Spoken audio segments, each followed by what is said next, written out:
This is a typical example of a drug box. If we open it, we'll find that there is a list of drugs and the dates on which these drugs will become out of date.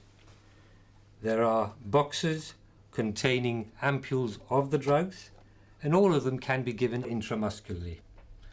In addition to the drugs, you'll have a few syringes, and they ought to be 2 ml syringes. And you'll have a few needles, and the needles can be either blue or green. And to complete the list, you have a few Medi-swabs. If you have any out-of-date drugs, don't throw them away.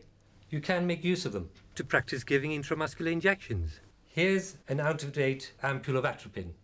As you'll see, some of the drug is actually in the head of the ampule.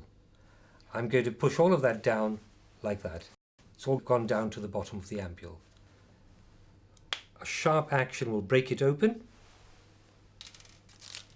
Put the ampule down, pick up your syringe, open it, pick up your needle, open that, and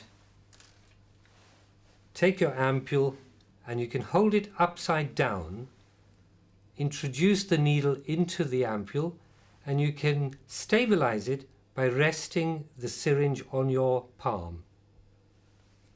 Draw up all the drug,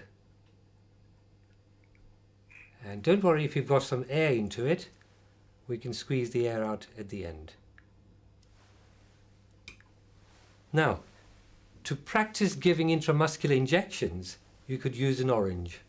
An orange has a tough outer skin and a softer inside, and that simulates the human body very well.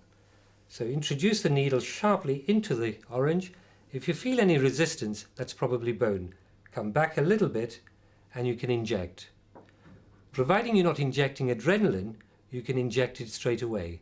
If you're injecting adrenaline, make sure you aspirate first and then inject.